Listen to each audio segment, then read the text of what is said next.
देखब न हमरा कुछो नहीं लौकता रे खींच के चिलम मनवा अभी फौकता रे।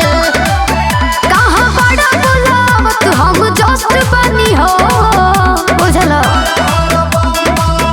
जानू कर परेशान नहीं दोस्त बनी हो भोले बाबा के भक्ति में मस्त बने हो।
जानू कर परेशान नहीं दोस्त